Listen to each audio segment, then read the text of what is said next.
Hello everyone, this is Ahmed Siddiq, your host for the day. Welcome to my webinars. The service provided to you by Madinah Institute for Leadership and Entrepreneurship, MILE.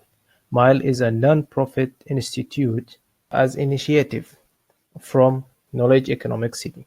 MILE got the contribution and support of many companies, academic institutions, research and consulting organizations, professional groups, and so many other parties of the world that are contributing to MILE and its success. Myself, Ahmed Siddiq, I am your presenter for the day. Today we will have a topic, and it is blockchain and its application in the finance industry. The topic will be delivered by Nida Khan. Nida Khan is currently working on her industrial PhD in blockchain and data analytics for application in finance at the University of Luxembourg. She will be with us today, and she will introduce herself more after sometimes. To interact with the speaker, use the chat room, and with other participants, use your headphones for better sound quality and less distraction. Close any other tabs, softwares, apps, windows in your device to ensure the good quality of the presentation. Get as much as you can from this webinar. Always try to learn, and listen carefully and answer and interact with the speaker. And be sure to ask some questions. You may write your questions and we will get back to them once we are reached to the question and the answer session. You write your question on the chat board and mark it as a question. Once we reach to the question and answer session, we will go back and answer your questions. Okay, now I request our speaker, Nida Khan, to introduce herself. Hello, Nida. Can you on your mic and start? Hello, thank you, Ahmed, for the introduction. Welcome. Okay, you can start now your introduction. Let me just upload my. So a warm welcome to all of you. As Ahmed told that I'm working in the University of Luxembourg in the Sedan Research Group, and I'm working on a project that is being funded by Conexcap. So this project is basically to harness the power of emerging technologies like blockchain, artificial intelligence, and machine learning in order to bring about Sharia-compliant products that are fairly priced and transparent for all sections of the customer. Even we intend to reach even the customers that have not been able to access financial services before. So Conexcap is a group of companies that is working actively in the wealth management area to meet the needs of the consumers in the ethical market. The story started in Paris and Luxembourg, and now it has spread to GCC, Southeast Asia, and North Africa. Then again, Conexcap believes in the power of leveraging on the power of partnerships and co-creation. And so they have partnered with Blockchain, MILE, and also SNT, which is where I work, the Interdisciplinary Center for Security, Reliability, and Trust, which is a part of the University of Luxembourg. Then let us go to understand the blockchain technology a little. So before we move on to really going deep into the technology, let us start with knowing what exactly is a centralized and what is a distributed database. For starters, let me tell you that distributed database is an integral part of blockchain. And as we see here from the figures in the slide, the centralized database is controlled by a central authority. So you have a central authority that is controlling the read and write operations on the database. The users are allowed to read, but they can only read what is allowed by the central authority. Whereas in a distributed database, which is an integral part of blockchain, you see that we have users who can read and write to the database without any central authority. So everybody can read what is on the blockchain, and everybody can choose to write on the database in the blockchain. But here we have a distinguishing factor. who is allowed to write to the database. So if you want to write to the database of the blockchain, you have to be a miner in case of the Ethereum blockchain network. So you can see the differences very clearly. Centralized, we have the central authority. Distributed, we have no central authority. And so the power lies in the hands of the people who are using the blockchain network.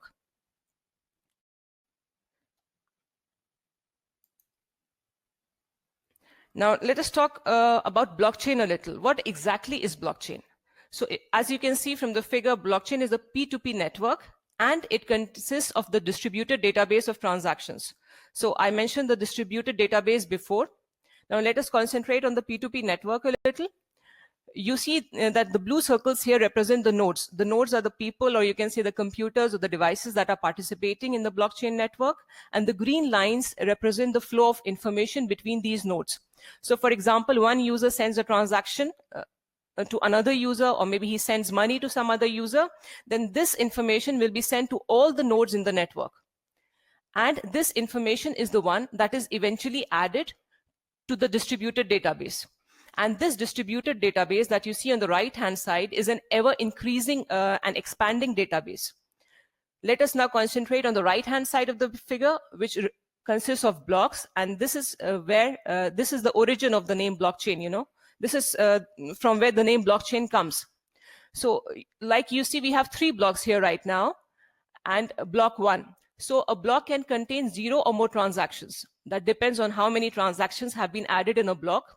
And we have something known as the Genesis block, which is the first block of the blockchain or the database, and it contains the rules and the other guidelines of the database.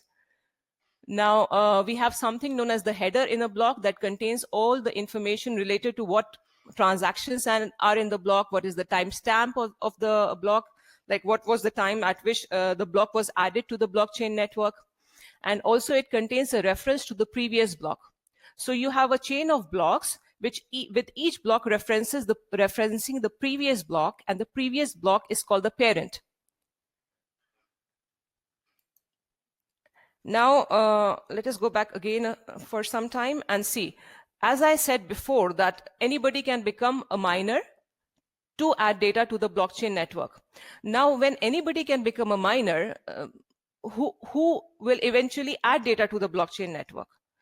There needs to be some kind of criteria to determine who is going to do this addition of data to the blockchain network. Because like in the previous slide I showed you, we had this central authority who was doing this. But in the distributed database on the right, we have no central authority. Everybody has the right to write data to the database. Now, when you have such a mechanism, when you have such a system, there needs to be some kind of a mechanism that can help you to decide without any third party or central authority as to whose data will be added to the blockchain. And this is what is known as consensus. And in Ethereum and Bitcoin, the consensus algorithm that is used is called proof of work. So what exactly is this proof of work? The proof of work involves mining. I will try to explain this to you in very simple terms. This is a very simplified version of the concept here, and the arrows represent just the important data flows. So for example, we have user C, user D represented by the blue circles, miner A, miner B represented by the green circles. I repeat, miners are the people who add data to the database. So for example, we have the user C sending a transaction or sending some money to someone else. Let's say user D, for example. Now, his transaction will be sent to miner A, miner B, and it will also be sent to user D, though I have not shown this in the diagram. In fact, if there were other users, the transaction would be sent to all the users in the network. Now, what the miner A will do is that he's maintaining a local block of transactions. As you can see, local block NA. And miner A and miner B are maintaining this local block. When they receive the transaction from user C, they add it to this local block. Now, what happens after that? Miner A also wants his data to be added, this local block to be added to the main blockchain that we saw in the previous diagram, the one on the right-hand side. And miner B also wants to do the same thing. So now what they do is they try to solve a complex mathematical puzzle. Let's call this, the answer to that mathematical puzzle is the nonce. This is a complex term, and I would not like to explain this a bit here, but you will be sent some links and you can go and browse the article to know more about this. So let's assume for the sake of simplicity that the answer to this mathematical problem is the nonce. And both miner A and miner B are trying to solve this problem. And solving this problem is mainly a guessing game. What it requires is computing resources and electricity. So we see here in this diagram that miner B wins the puzzle, and he is able to solve it, and he gets the nonce. He gets the answer to that complex mathematical puzzle. Now his local block NB will become a part of the main blockchain network. So what happens is now that he's already won this proof of work, and he sends his local block to user D, miner A, and user C to add it to the network. When they receive this local block, user D verifies this block to see whether the nonce that is there is correct or not. Now checking for the solution of this mathematical problem is very easy. And as soon as user D verifies, okay, the answer is correct, he adds the local block to his blockchain. Same for miner A and same for user C. And this is what is known as mining. Now, let us talk a little about the Ethereum blockchain platform. We have many blockchain platforms nowadays. Ethereum, the last time, that is yesterday when I saw Ethereum, the price of Ether was around $818.58 US. Now, the consensus mechanism that I talked about before in Ethereum is proof of work. Ethereum is basically a software platform on which you can build decentralized applications. So what exactly is a decentralized application? Like you have applications on smartphones, you have web applications. Same way you have applications on the blockchain network, and these applications are known as decentralized applications. Another name for the applications on the Ethereum blockchain network is Dapp. They are also known as dApps. The kinds of network that are possible with Ethereum are public, private, and also hybrid. I will explain this a little later.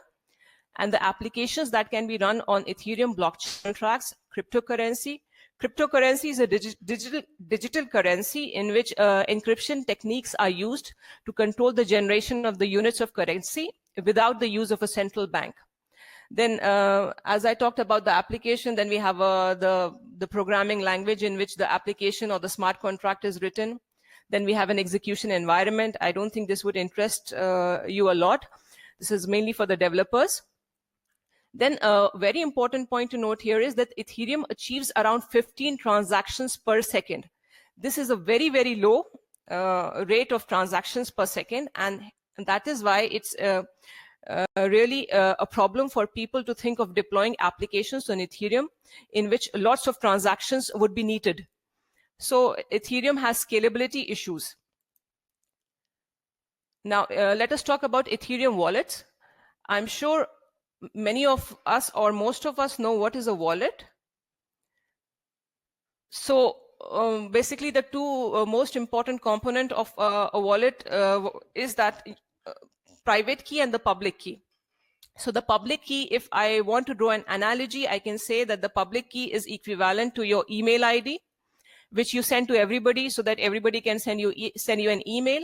So in the same way, in the blockchain network, you send the public key to everybody so that they can send you, for example, if you have an Ethereum wallet, so that they can send you Ethers. If you have a Bitcoin wallet, they can send you Bitcoins on that public address. And the private key is something like your password for the email ID. If you give that password to everybody, then everybody will be able to access your emails. In the same way, if your private key of the Ethereum wallet or the Bitcoin wallet is given to others, or they get access to it, then they will have access to all your cryptocurrency or all your funds in there. So you really need to protect your private key. There are many providers that allow you to generate wallets. For example, we have online MyEther wallet. Then in the smartphone, we have the IM token. Then MetaMask is a Firefox and Chrome browser extension. And you can install this and you can access it through Firefox and Chrome. And you would be able to directly interact with the blockchain network to run decentralized applications and also to create a wallet. Then in the desktop, we have Mist and Parity.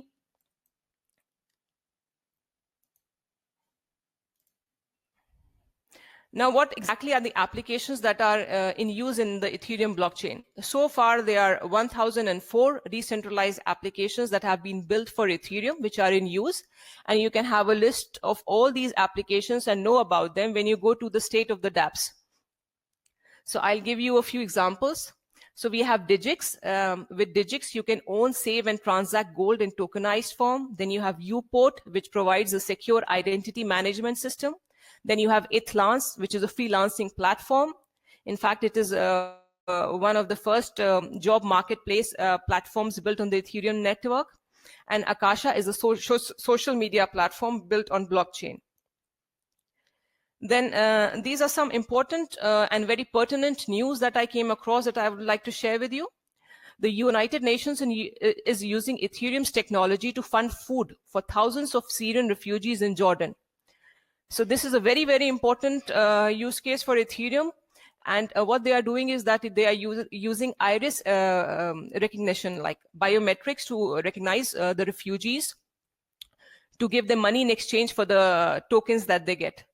Then Dubai intends to launch blockchain-based IDs so they don't have to use passports in the airport. Then Dubai has also launched its first official state cryptocurrency called Mcash. And then there's a city in Switzerland that has also announced plans to verify IDs using Ethereum. Then what is the future of Ethereum? I mentioned about the scalability issues that are present in Ethereum right now. And to solve this, the Ethereum development team is working on something that is known as Casper. It is an amalgamation of two research projects, basically. And they intend to bring one of these out initially, which would be a hybrid between the proof of work consensus mechanism that I mentioned and something else known as proof of stake consensus mechanism. And they intend to solve the scalability issues that are present in Ethereum by this version of Ethereum. Now let us come to Bitcoin, which is the mother of all blockchains, because this was the first decentralized digital currency to be launched. The rate of Bitcoin that I saw yesterday was around approximately 8,000 US dollars. And when you do a transaction in the Bitcoin network, it takes around less than an hour to show in the public ledger. This means that it takes this amount of time to go through the mining operation and have it added to a block in the blockchain network, which I explained before. Then obviously, when you are sending money across the blockchain network, you need some kind of algorithm or a script to be able to do this work. And for that, the Bitcoin uses the C++ programming language for the scripts. Bitcoin also uses proof of work, and here the transactions per second is even lower than Ethereum. It is 7. So it also has a very strong scalability issue. What are the distinguishing features of Bitcoin? The first is that it is immutable. This implies that the Bitcoin transactions cannot be reversed, unlike electronic fiat transactions. Divisibility. The smallest unit of a Bitcoin is called a Satoshi, which is about 1/100th of a cent. And this means that we can do microtransactions using Bitcoin that have not been possible with traditional electronic money. Then there is no central validator, so the users do not need to identify themselves when sending Bitcoin to another user. But again, this has its drawbacks. You can have people doing transactions that are not legal, and this is something that needs to be resolved. Then there's a limited supply of Bitcoins, so they have a certain maximum threshold of 21 million. What I forgot to mention when I was telling you about the mining concept in blockchain is that when a miner wins or he is able to solve the cryptographic puzzle, he gets a few ethers, or if he's in the Bitcoin network, he gets a few Bitcoins also as reward. So this is a mechanism by which new Bitcoins are produced, but this production is limited to a certain maximum. In the case of Bitcoin, 21 million. And after this, no more Bitcoins will be produced. So what they want to do is that when you have the supply limited and the demand is more, then the value of the Bitcoins would increase. And then it is decentralized. Nobody owns the Bitcoin network. Now let's talk about the Bitcoin wallets. These are some providers. Like for the desktop, you have Bitcoin Notes, Green Address, Android Spectrum, Treasure Hardware, Digital Bitbox is hardware. Hardware is a provider that when you have the private key located in a hardware device, and this is one of the safest ways to keep your private key. So I would recommend, if you want to have a wallet, I would recommend to you to go for a hardware wallet. And then we have the iOS Bread wallet, the web wallet, Coinapult, BitGo, Bitcoin wallet, and BlackBerry. And let us talk about the Bitcoin, how Bitcoin is being used now. We have something known as Bitbond. This is a Bitcoin lending platform. They give loans to small business owners. Then we have BTC Pop, which is a peer-to-peer Bitcoin banking platform. Then we have a platform known as Credible Friends. This is a smartphone app for lending. And this is also likened to a virtual Bitcoin credit card. Then we have the BitGive Foundation, that is an American non-profit organization that helps in Bitcoin donations. You can go and search for these platforms, and you'll get to know a lot about them on Google. Then let us discuss the popular blockchain platforms a little. So I'm just doing a comparison between Ethereum, Hyperledger, Ripple, and Stellar. There are many more, but I'll just talk about these. So Ethereum, I just talked about Ethereum. Hyperledger is by the Linux team, and it is an enterprise blockchain. The consensus mechanism is practical Byzantine, fault tolerant. But the thing is that if I try to explain this, it would be a bit complex here. And again, Ahmad will be giving you a handout with some links, and I would recommend you to read an article that is there in the handout to know about these consensus mechanisms. Ripple has something that is Ripple Consensus Ledger, and this is based on the social media, something like a social media network that you have. It's based on that. The kind of networks that are possible, I mentioned that in Ethereum we have the possibility of having a public network, a private network, and also hybrid. Then Hyperledger is a private network, Ripple is a private network, and Stellar is a hybrid.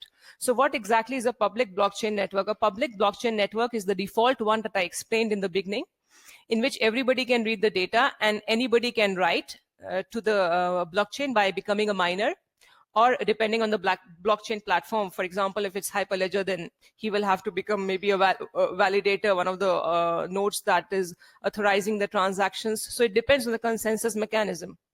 But in the public, anybody is allowed to do that. But in the private, you have again a central body that controls the reading of the data and also the writing of the data. So private blockchain is very similar to the centralized database that is being used nowadays. Ripple is also private, and Stellar is hybrid. In fact, hybrid is also possible in Ethereum. What does a hybrid blockchain network do? In a hybrid blockchain network, you have a sort of a consortium. You have a group of companies maybe who have joined forces together to implement or provide the services of a blockchain network. And then, for example, if there are 4 companies, then you would have 4 nodes that I showed to you in the beginning on the slide on blockchain. So you would have, for example, 4 nodes if there are 4 companies, or maybe even more if they want to have more. But then these nodes would be the one who would be deciding who would be writing to the blockchain or who would be reading the data on the blockchain. Or in simpler terms, if there are 4 companies in a consortium, then all 4 will be the ones who will be deciding who will be reading the data and who will be writing data to the blockchain. The kind of applications that are possible in Ethereum, I mentioned before, smart contract and cryptocurrencies. Hyperledger provides you with the option of writing smart contracts. And in Hyperledger, smart contracts are known as chain code. Then Ripple does not provide you with the service of smart contracts, but it provides you cryptocurrency, XRP. Stellar provides you with the ability to write smart contracts.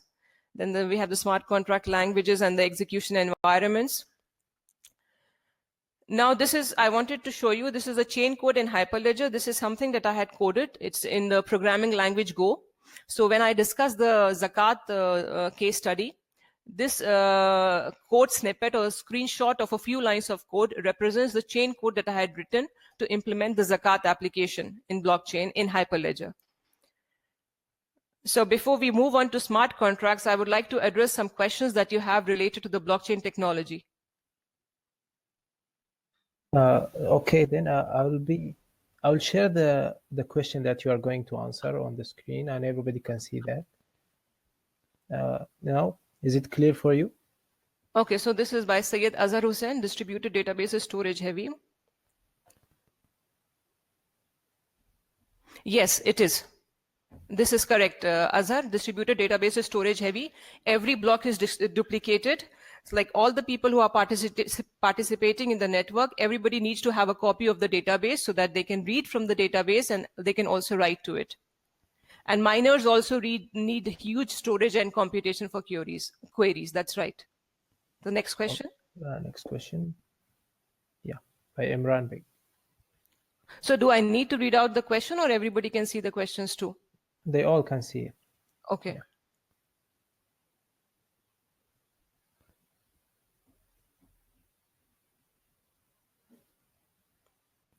Now, this is something for which you need regulation, Imran. That is why we say that right now we have some countries which have banned, which have declared that Bitcoin is not permissible.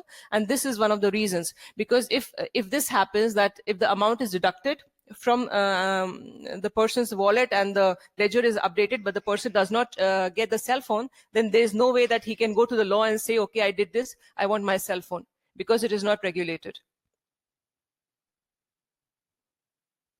So immutability, Azhar, is something that when you write some data on the blockchain, the thing is that it cannot be changed. Like I mentioned, I will show you that slide again.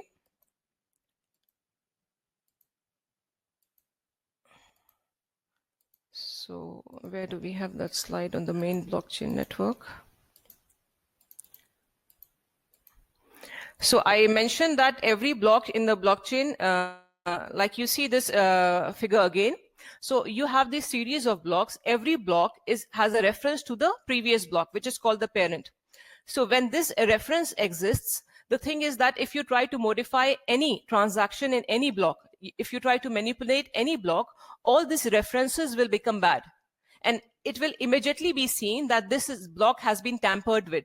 So nobody can do that. It's very, I won't say it's impossible, but at least the amount of computation part that is required is huge for this. And it's very, very difficult, nearly impossible. And so this implies that it is immutable. It cannot be changed. I hope this answers the question. Can we have a public blockchain without a crypto? So blockchain involves crypto mechanisms. So you want to imply that you want to have a public blockchain without a cryptocurrency. Yes, of course, it's possible.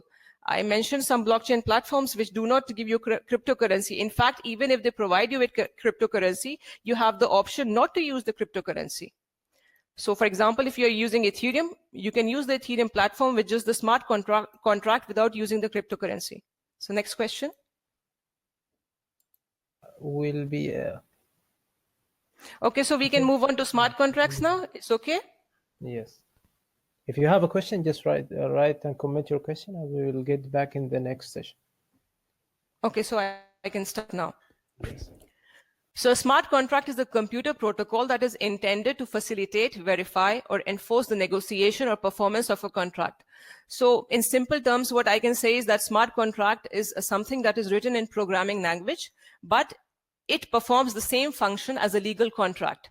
So whatever terms and conditions you see in a legal contract, the same terms and conditions, we use the programming language of the blockchain platform to encode it in terms of a smart contract. Now, this is a smart contract code and solidity. This is for the Ethereum platform. Against this contract, the few lines of code that you see, I had written this for the Zakaah application, which we will discuss in the case study. Now, what are the advantages of smart contracts? First is they are faster because they are pieces of computer code and they don't need any third party. So it removes the need for middleman. It is cheaper. Again, you don't have any third party, so obviously it's going to be cheap. It's more secure than traditional contract law. Then it enables exchange of money, property, shares, or anything of value. The disadvantages are that presently the developer community is very small. There's absence of legal recognition. So for example, if you're using a smart contract, like someone asked a question before about Bitcoin, even if we code a smart contract for it, like for example, you send some ethers to someone else, and in turn you want to buy a cell phone, for example. As soon as the money is deducted from your account through the smart contract, you should have the cell phone in your home. But the thing is, if the cell phone does not reach your home, there is no legal recourse that you can take, because the smart contracts do not have any legal recognition at present in most of the countries. Now, the state of Arizona has recognized smart contracts as being equivalent to legal contracts, but so far other countries haven't. And as long as this exists, then it's a dicey issue to be using smart contracts in case of such problems, because you won't be able to go to the law in case you have some issues. Then the third disadvantage is that smart contracts are, like I mentioned before, they are code snippets.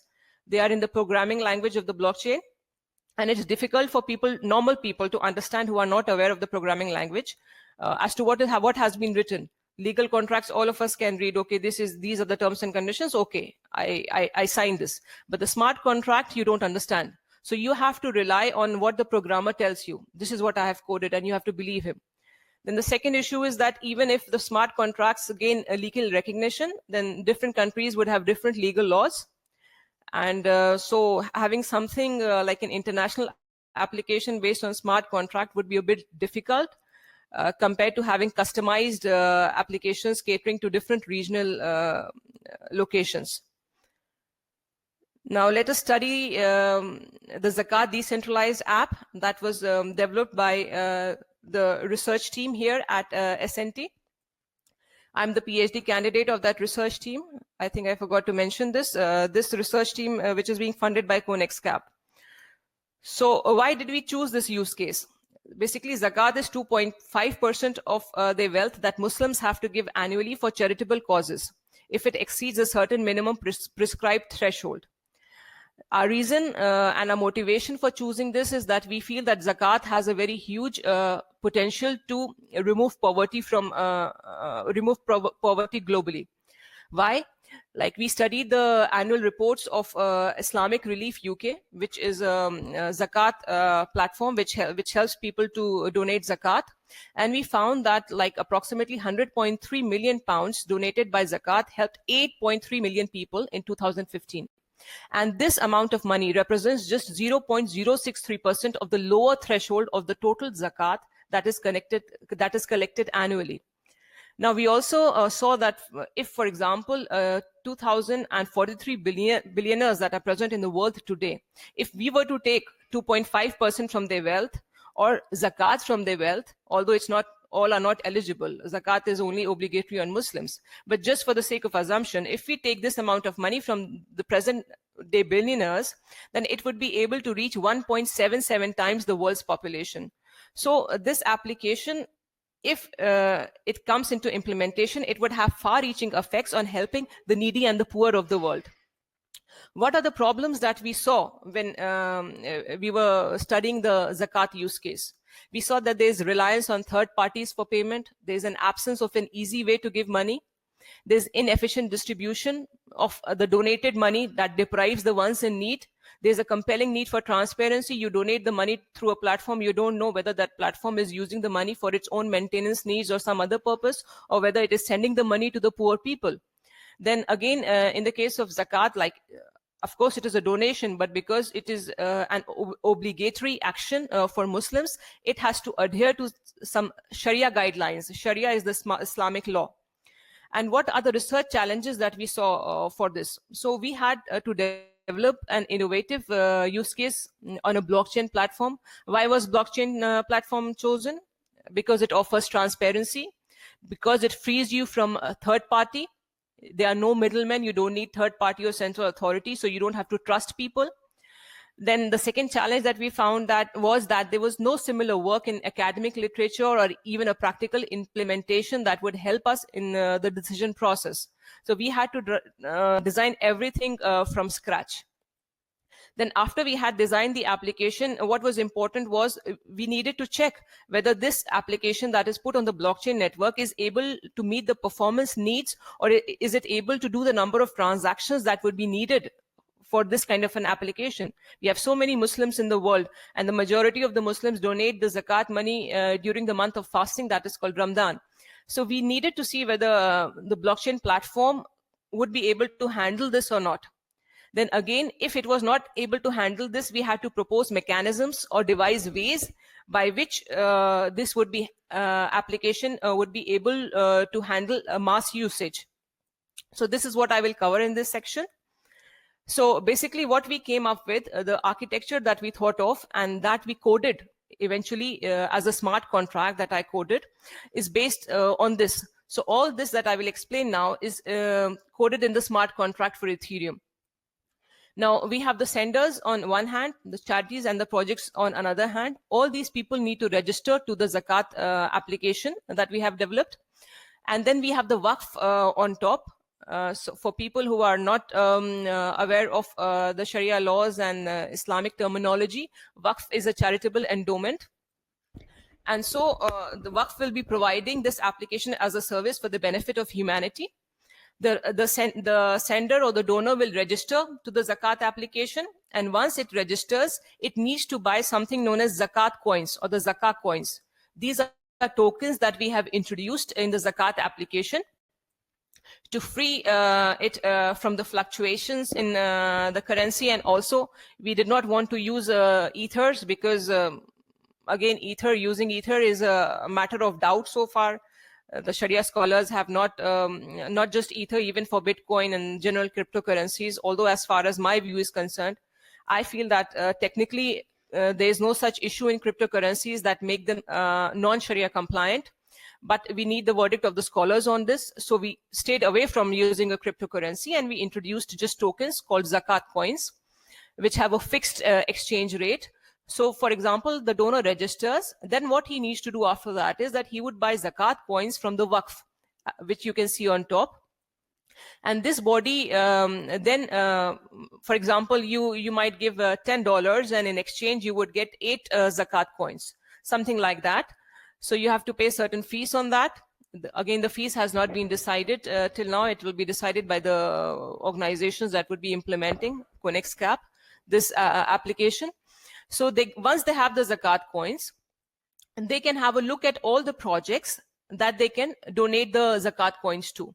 Now, how do these projects come into the Zakaah application? First, we have the charity. If a project wants to be a part of this application, it goes to the charity first. The charity sees whether the project is good or not, whether it is Sharia compliant or not. And once the charity approves the project becomes a part of the application. And every project has a kind of a crowdfunding goal. So for example, if a project wants to build a well in some region of Africa, and they have a crowdfunding goal of, let's say, $50,000 US or something like that, then all the donors will come and have a look at the projects and they will donate the Zakaah coins to the different projects. And for example, for this project with the well, once the crowdfunding goal is reached, and even if a certain time passes and the crowdfunding goal is not reached, because the Zakaah has to be given on an annual basis. So what happens in that case is that the charity will look into the project and see the impact. We have coded something that is known as the impact function. What the impact function does is that through the impact function, you get to know whether the project is really working towards its goal or not, what happens after the project has finished, and it will keep on updating things about this project through this impact function. But initially, the charity sees whether the project has the necessary paperwork, as in the case of a well, okay, do they have the permission to build this well in this locality or not, and stuff like this. And they have that permission, then the charity would approve the project, and then the Zakaah coins will be changed into money through the Waqf. So at no stage the charity handles the money. It does not even handle the Zakaah coins. It just behaves like a regulatory body that approves the project and then later on approves the exchange of the Zakaah coins into cash. Then what did we do after this? So we coded the entire smart contract which implements this functional architecture, and then we put the smart contract on the blockchain. On the left-hand side, you see the pre-deployment of smart contract. We use something known as Truffle. It is a development and testing framework. And with the help of Truffle, we deployed the smart contract on the Ethereum blockchain, not the main blockchain, but the testnet, Ropsten. And let's say our smart contract was on block N+3. Then after we put the smart contract on the blockchain, we could interact with it through the front end that we developed. Now, whenever you interact with any Dapp, what you do is that whenever you send any function, or whenever you, for example, you want to register to the application, then it will go to the smart contract in the block n+3, and then the transaction or the registration would take place, and then the hash of that transaction or the registration would be would come in other subsequent blocks in the blockchain. This is a screenshot of the Zakaah application, and you can have a look at the demo. This is the initial version. This is the first version that our research team at SNT came up with. Now we are working more on it, and another demo will soon be there for all of you to see. But right now you can have a look at this demo. Here you can see that you get a list of all the transactions that have taken place. So all the donations that take place through this platform will be visible for everybody to see. And like someone asked before about immutability, all these donations will be immutable. Nobody would be able to tamper with it. So all the money that has gone, where it has gone, to which project has it gone, all of this, all this will be visible. So we have produced an application that is auditable too. Now, what exactly did we do to achieve this? What is the source of this case study? The research endeavor that I mentioned at SNT. So what we did is, first we coded a smart contract in Ethereum. Then we used Truffle to develop an application called Zakaah application on it. We tested both the smart contract and the Zakaah application on the Ethereum blockchain testnet.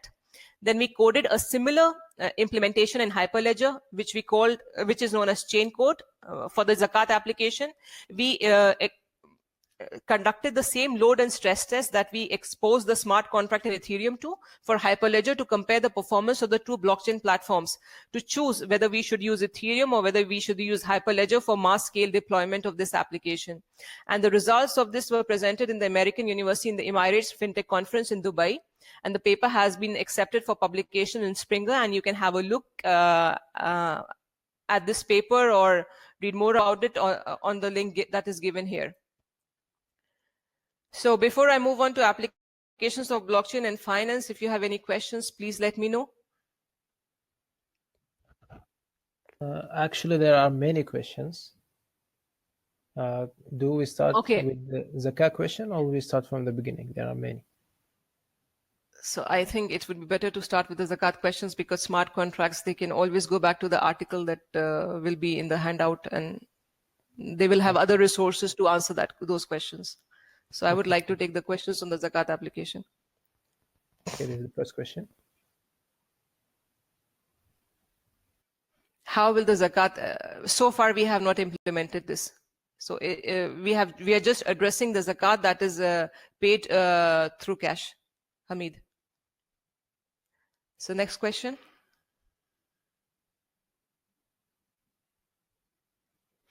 The project will receive the money in the local currency.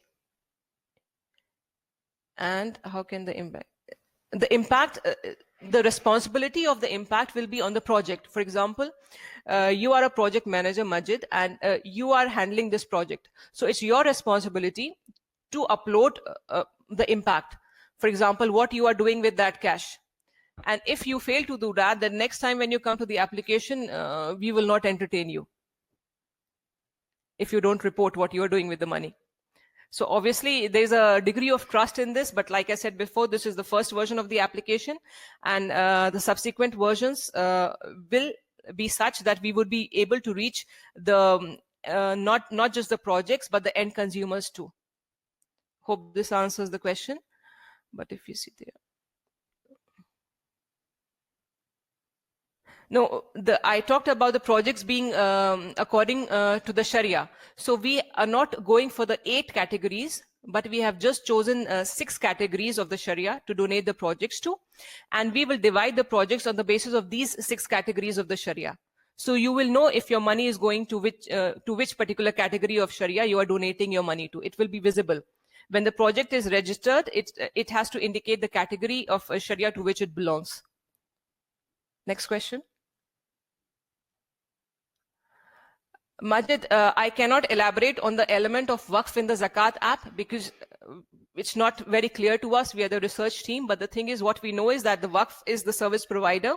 It would be functioning as the head of this zakat application, and they would be responsible for determining the exchange rates, like what is the exchange rate between the zakat coin and the cash, and they would be the ones who will be deciding, in which geographical regions the application will be deployed, what are the terms and conditions, and obviously they will be providing this service free of cost, but so far I don't know more than this.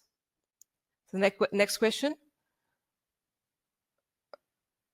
The conversion of the zakat coin to real money, for example, like when you come to the platform and you buy the zakat coin, like I mentioned before, for example, the exchange rate has not been fixed so far. It will be fixed by the Waqf, and we are not a party to this fixing. So for example, but what I can tell you is that, for example, if you pay, like, let's say 10 euros or $10, that maybe you get 8 zakat coins, and when you exchange those zakat coins, then you would get the $10 back for the project. So the exchange is fixed. The main advantage to have it decentralized is that you don't have any third party.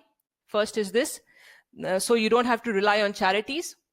The charities are not handling your money in this case. Then it's transparent, because all the transactions that are taking place are visible on the blockchain network, then not just through our application, but you can go to something known as etherscan.io, and all the transactions will be visible there also, and you can verify it. And then the third thing is that it is auditable. So these are the main advantages. Sharia gets implemented by having the projects based on the categories of the Sharia. The first is that you are discharging the obligation of zakat. This is where the Sharia comes into play. Then you are giving the zakat according to the basis of the Sharia categories. So you have 8 categories in the Sharia. We are catering to 6 of them. Yes, the companies that are involved, they are thinking of employing a payment gateway, but they are thinking of other strategies too, and this is something which is still being discussed amongst us. Okay, this is our last question. You can continue your presentation. Okay, so let us move to applications of blockchain in finance, and in parallel, I'll also talk about the Islamic finance industry. How can you use smart contracts in the finance sector? So we have the stakeholders and we have the banks. So like for different stakeholders, we can have a different smart contract with the bank to determine their relationship. And then, for example, regulators and banks, or contributors and banks. And when you have a smart contract that is like doing the relationship or managing the relationship between them, then automatically there would be adherence to the policies and the desires of the stakeholder. In general, what people say is that the banks act to maximize their welfare. So when you code a smart contract, you don't have to rely on the bank. You can see what the bank is doing, and it has to act according to what you want, according to what the stakeholder wants. And then the second thing is that you would have an auditable record of all transactions. So far, this has not been implemented, but we have, like I have written a paper on this with Dr. Richard from Canada, and we have like discussed a strategy for this, and this paper was presented in SIFIMA 2017 in Morocco, and the link for it is here. Then supply chain management comprises of tracking the origin and movement of items which can suffer from counterfeiting and theft. So what happens in the supply chain is that you have items moving from the manufacturers to the distributors and then to the consumers. What blockchain can do for you is to trace the path of all the items, right from the inception till the time it reaches the consumers. And we have we have more, I think we have more, but I'll just give you the examples of 2. We have SkuChain and Wave who are doing this work, and you can go and read more about these. In fact, the case study of SkuChain is very, very interesting, because they have also set up an inventory, and through this inventory, they have been able to reach some economical benefits for the supply chain providers, the manufacturers too. Then the digital assets, the financial sector is using blockchain to create digital assets like stocks, bonds, and land titles. The Islamic finance industry can also venture in these areas by creating sukuk or Islamic bonds on top of the blockchain. Now I have digital asset holdings and chain who are doing something like this. Digital asset holdings is dealing with equities, fixed income and repurchase agreements. Chain helps you to issue and transfer financial assets, and it is an enterprise software for blockchain. Now, we can have payment systems using the blockchain network. And for this is something which is just my own idea, is that you can use cryptocurrencies like in the Islamic finance industry for doing hawala. I don't know if many of you would be aware of this, so we can ignore this. But we can concentrate on BitPay and Abra. These are payment systems. And Abra is a Bitcoin-based digital currency wallet. It supports other cryptocurrencies like Ether 2. Then BitPay offers a 1% settlement charge, which is less than other payment service providers. And then it also ensures that your personal information would be kept private. Digital identity, I mentioned this in the news before, that Dubai and another city in Switzerland, they are thinking of using blockchain-based digital identities. So what can a blockchain-based digital identity do? It can be used to sign digital documents or sign into websites. Banks can be used as authenticators for such blockchain IDs, or they can partner with blockchain companies working on the same for facilitating instantaneous cross-border transactions. We have something known as Keybase providing such services. Then a study by MIT found that organizations using data-driven decision-making had higher productivity and higher profits. So for this, you need verifiable data. So blockchain can provide you with the verifiable data. Finance sector can utilize this approach to back all major decisions, including innovation and incorporation of new technologies separate from the blockchain to gain competitive advantage. How can you get this verifiable data? Whatever documents you have, for example, if you go to Factom or pox.io, whatever documents you have, you can get a hash of those documents and store the hash on the blockchain. So for example, if you take a file or you take a document, you go to Factom, you enter that document, they give you a hash back, and you store that hash on the blockchain. Factom will do it for you. So if there's some tampering with that document, if somebody changes that document, then you go to Factom again, or you go to pox.io again, you try to generate a hash, the hash would be different. So any tampering with the data will be shown, and you can compare it with the hash that is stored in the blockchain. Like I mentioned before, whatever is stored in the blockchain is permanent. So you are sure that, okay, my document that I stored on the blockchain, the hash of which I stored on the blockchain is free from any tampering. And so you have verifiable data, and you can use this data to back your major strategic decisions in the business. Now, I would like to end with the words of one of our co-founders. So what does blockchain promise to deliver? It promises to deliver you a database that is immutable, transparent, shared, indestructible. Then if you're using smart contracts, then they're automated contracts. Then it also allows people, companies, machines, and algorithms to freely transact with each other in a frictionless environment. There's lesser need of lawyers, brokers, bankers to initiate or validate transactions. You can make better use of available data, like I mentioned before, in the data-driven decision-making. Then it is a fundamental technology that will lead to new applications and new business models. However, what Conexcap feels is that a wide and generalized adoption will take time, more than what the hype may force you to think or let you think. Governments and other similar institutions like central banks will want to regulate the blockchain, and security of blockchains is and will remain a challenge and of great concern. What does the future hold?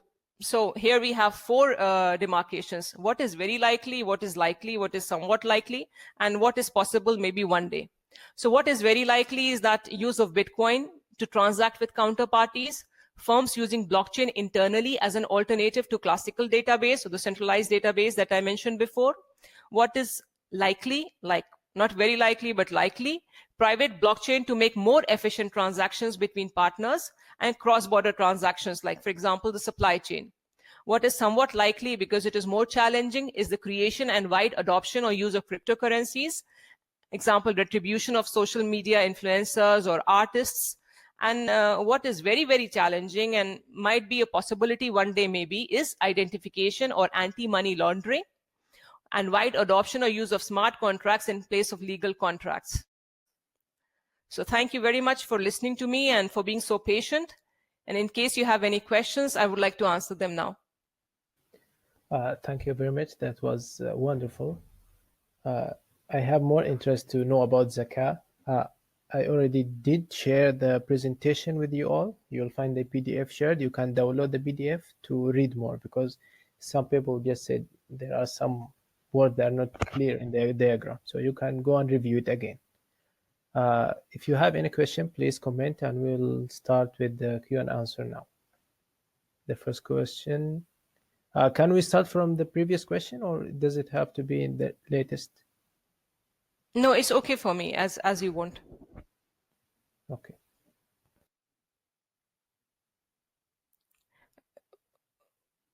Can you elaborate on this question a little, Ahmad Shahid? Like, who will make sure that everything is Sharia compliant? It is the charity that is acting as a regulator, that is ensuring that the project that is added is Sharia compliant. Okay? So next question.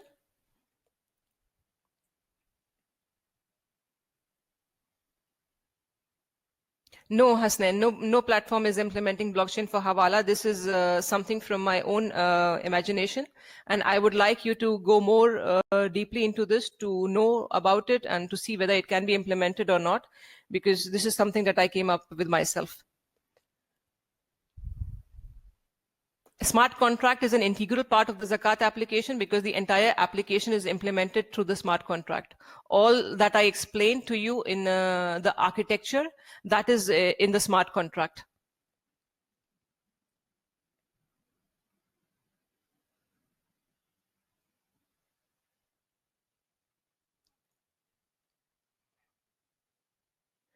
Now, the thing is, what do you mean by a fake miner? If you introduce a fake miner in the blockchain network, you might add fake blocks. So, for example, what do you mean by a fake block? The transactions that you add, for example, you are a miner. Let's assume that you are a fake miner.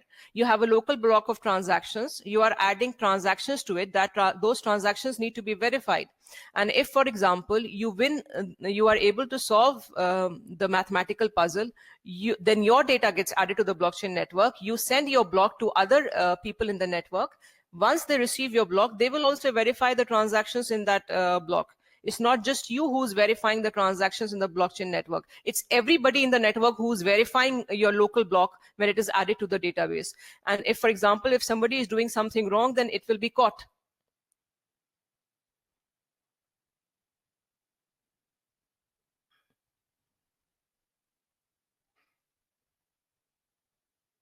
What is the difference between scoring and exhibits? I don't understand this question, Yusuf. Can you elaborate?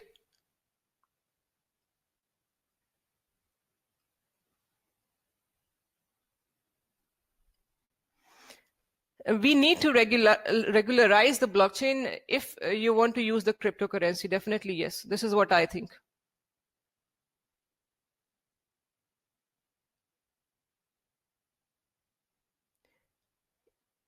Yes, yes, people can get to know how many funds you have through the public ledger, Salahuddin. It's possible.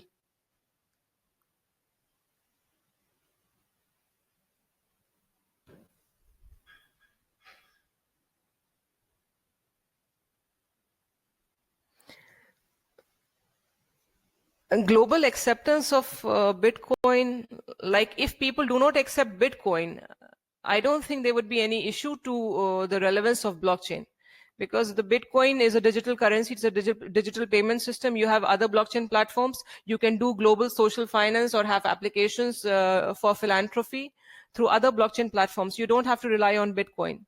So even if you don't use Bitcoin, there's going to be no impact on your applications or your philanthropical ventures.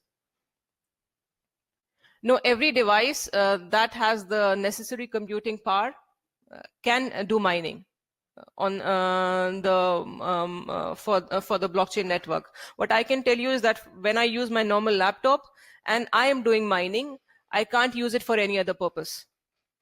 So people who have special devices, of course, they are the ones who excel. And if you have a normal laptop, it's difficult.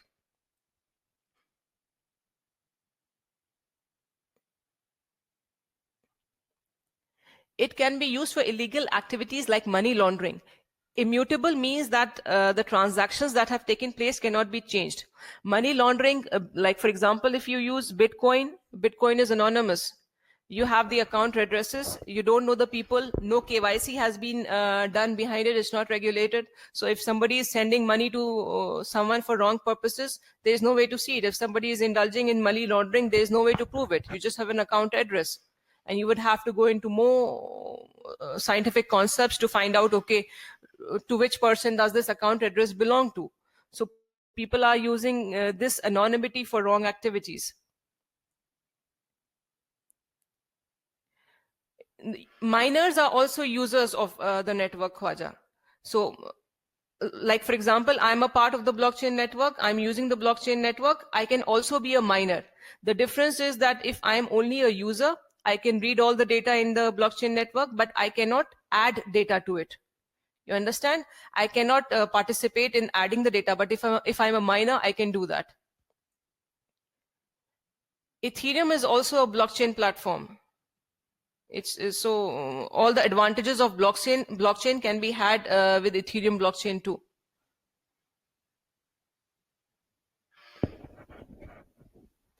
If you go and read the paper, we found that Ethereum was better, Khwaja.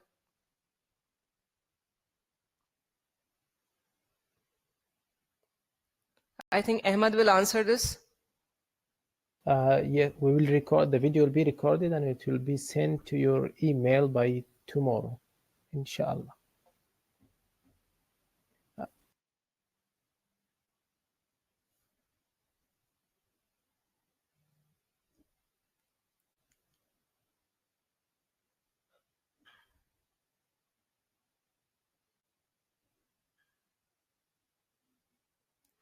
I don't know, Hamid. Right now, what we want to do is that we want to lower the cost of the transactions on the Ethereum blockchain, because the cost of transaction is very high. And we don't want people to be paying a lot of money to use the Zakat application. We intend to use it as a service for everybody. And so we are working on using micropayments or using off-chain implementations so that we can lower the cost of the transactions in Ethereum. And after we do that, then we will definitely focus on your point to expand to non-cash zakat. All, please rate the service and we'll see you next time. Have a good day.